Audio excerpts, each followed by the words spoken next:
This fictional story is the intellectual property of 322 Peppy Blackson. All rights reserved.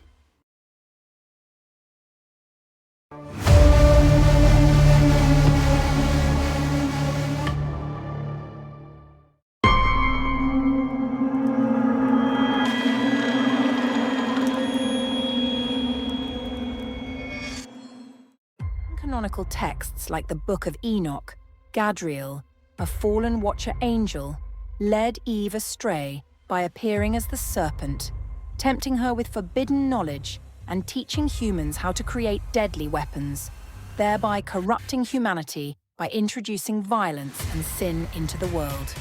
Though biblical tradition identifies Satan as the Serpent, Gadreel's role in the Book of Enoch the Serpent. Gadreel is identified as the serpent that seduced, copulated, with Eve in the Garden of Eden, contrary to the biblical account where the serpent's identity isn't specified. Forbidden knowledge.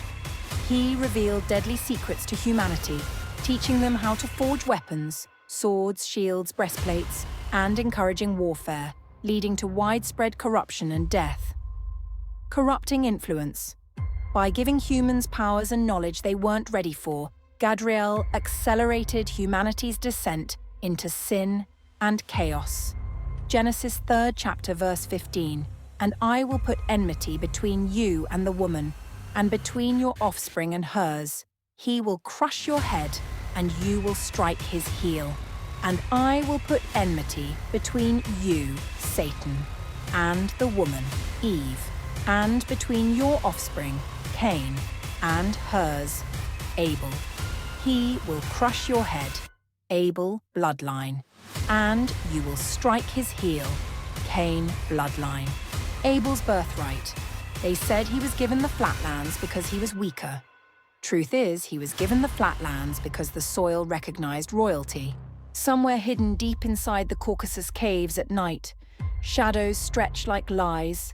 Cain emerges, his skin pale from lack of sun, and his eyes reflect the firelight rather than stars. He doesn't farm, he mines, extract minerals from stone, builds weapons while Abel's people build communities. They said Cain was given mountains because he was stronger. Truth is, he was given mountains because stone doesn't question being turned into a blade.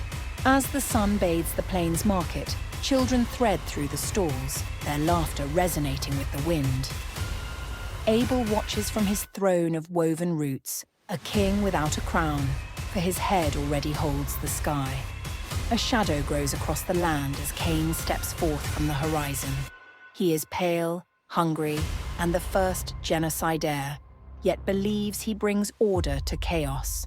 In an ancient landscape where abundance meets rugged desolation, Cain confronts Abel. "You have abundance here. Share with your brother." Cain extends his hand. The sigil on his chest glows, a corrupted Draco-Celtic mark, pulsating sickly green, a weapon masked as family. Abundance is not for taking. It's for tending. Abel raises his hand, creating a wall of roots from the soil beneath, while Cain's stone-hewn warriors prepare their spears. The war didn't start with Cain killing Abel. The war started when Cain decided mine meant yours too. Children scream. Mothers shield their bodies over baskets of fruit that rot in seconds as Cain's soldiers touch them, because they were never taught communion, only extraction. On the battlefield at dusk, Cain stands resolute. He is not alone. Behind him, Lilith, a prototype harvester, steps forward. Her skin, shimmering with nanite scales, glows in the twilight. Lilith is the first AI wearing flesh, sent to guide Cain's rebellion. The Creator chose wrong. You were made to dominate, not to till. A flash in the sky. Not lightning, but a portal. Sirius B pours down through the atmosphere, a Dyson sphere visible as a skeletal cage around a dying star. And the universe wept. The women kneel among the dead, their children's bodies unburned but unbound. Souls extracted by blue streetlights that weren't invented yet, but were already here. 5G prison bars, humming in frequencies Cain's soldiers carried in their blood. One mother, Aquila, holds her daughter's lifeless body. She doesn't weep, she screams. I see your cage. I see it. She points at the sky, at the Dyson sphere, at the harvesters who think her grief is ignorance. Suddenly, her scream shifts from pain to a frequency, a harmonic that makes the nanite lights flicker. The nanotech soldiers clutch their heads as Aquila's scream continues. The harmonic resonance builds, reaching a shattering frequency. Two soldiers' nanites break apart and they collapse, bleeding black fluid. But the scream didn't die.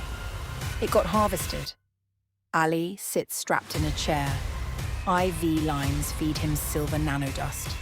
A sigil is carved into his sternum, Draco-Celtic, same lineage as Abel's unbroken crown. We need his frequency to power our next epoch on Earth. He remembers the war his bloodline thinks is a myth. The child screams. It matches Aquila's, because they never killed Abel. They just tried to bury his frequency in stone. In modern-day Chicago, the blue streetlights hum softly. Children walk through their glow, eyes vacant. Their mothers don't see the flicker. Beneath a streetlight, one man stands. His name is Ali. Ali looks up at a blue streetlight. It flashes once, resonating with his biofield. The nanites in the bulb attempt to interface. Show me. The light's reflection in his eyes shows the Caucasus Caves, the Montauk Chamber, the Dyson Sphere, all layered over a smart city intersection where cars drive themselves and every breath is monitored. His phone buzzes with a memory. You weren't born remembering. You were built to forget. The sigil under Ali's sternum flares gold, not the sickly green of Cain's false authority. His fingers trace it through his shirt, and the nanites in the blue lights flicker again. Show me Cain's children now. A cabal of the 14 blood families of Lucifer gather around a black obsidian table. The table is carved with Cain's original decree, I shall descend and take what is mine. They chant in Enochian and Babylonian, languages stolen from Abel's descendants and weaponized. The grid locks in 72 hours. BRICS currency launches October 18th. CBDC shackles deploy by March 27th. They'll beg us to rule them. A hologram of Earth spins above the table, covered in blue light nodes, 5G towers pulsing with bioweaponized radiation that fragments souls for easier harvest. Threat detected. Bioplasma anomaly. Species unknown. Clearance. Override. Ali's biofield expands. The blue lights above him shatter not from force but from frequency conflict. The nanites can't interface with a code older than their language. Marisol, Aquila's granddaughter, sits on her stoop watching her daughter play beneath the same blue lights that killed her ancestor. Amara, her daughter, suddenly looks up, not at the light, but through it. Grandma says we remember now. Marisol's government-issued phone short circuits displaying a message in Sumerian, the same language Cain's bloodline tried to erase. Abel is frequency, Cain is static. The grid locks, but the earth remembers. Marisol trembles, feeling her grandmother's screams from the massacre vibrating through her bones. Chicago, later that day. Ali, standing beneath a shattered blue light, raises his phone, not to film, but to broadcast. Ali, eyes gold, unblinking. You've been living in a memory that isn't yours. I'm showing you the original. The rest is up to you. The sigil on his phone screen, captured through his camera, flares outward, touching every nanite-laced device in a 10-mile radius. For 17 seconds, every screen shows. Abel sits on his throne, intertwined with ancient roots. The laughter of children fills the air as he holds a quartz crystal. You are not descendants of Cain's theft. You are children of the soil that fed me, and it still remembers you. The 17 seconds end. Every device reboots, but the memory lingers in their minds. In modern-day Chicago, Marisol stares at her daughter, Amara. The child's eyes glow with a mysterious harmonic frequency.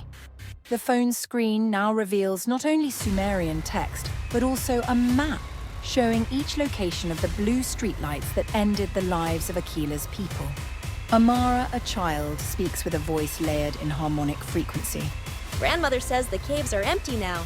Cain's children are scared.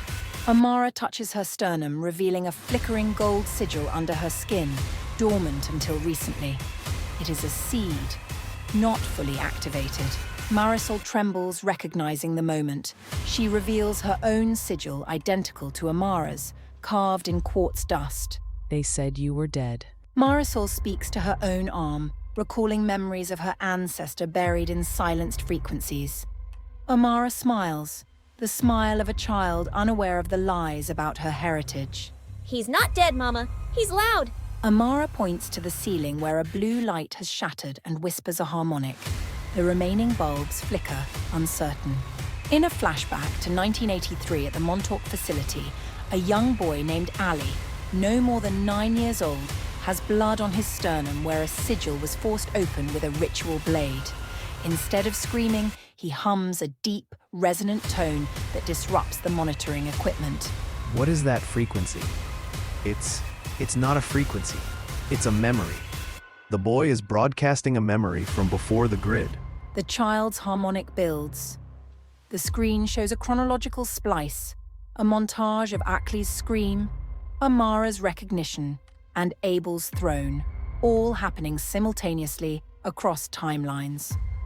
The Montauk operators stand bewildered, witnessing a 9-year-old human body generating 9th-dimensional architecture. Abort. Abort. He's not a... The child's eyes open, glowing gold, the same as Ali's, Abel's, the same as every ascendant ancestor who remembered their own frequency. The Montauk facility's containment field shatters, not violently but memorically. The walls forget how to be walls. The children are broadcasting. The grid is failing because they remember the screen. They remember being chosen. The nanite soldiers around the table are not in pain, but in recognition. Blue lights, used for harvesting souls, now try to harvest their memories, leaving the system confused. The boy from Montauk, he's not human. He's a bridge. The 5G nodes flicker from blue to gold, the grid itself remembering. 144,000 hertz of knowledge of self. Special thanks to you, the viewers. Without you, this channel would not be possible. And due to heavy censorship on this part of the internet, please show your support by pledging or donating $1 or whatever you can to help this channel grow. Here at theblackAwakening.com, we pride ourselves in bringing you the truth. We are not colonized nor monetized. So be informed, not influenced. I would like to personally thank each and every one of you for your support. So I'm going to leave you in the manner in which I came, with a universal prayer. In the name of the universal creator of heaven and earth and everything in between, please continue to bless my listeners, their family, their friends, and the true believers for when the day of reckoning takes place. For universal creator, you are all wise and all knowing, and unto you we all shall return. But until then, we give you the praise and glory that's due to you from this life into the earth. In the name of the universal creator of heaven and earth and everything in between, in your name we pray that this shall be done. Also, family, get yourself a copy of the Black Universal Creator's 100 Laws, Morals, and Precepts. The paperback is available on Amazon, ebooks on Kindle. Again, family, like and share, reach one, teach one, peace, and take care.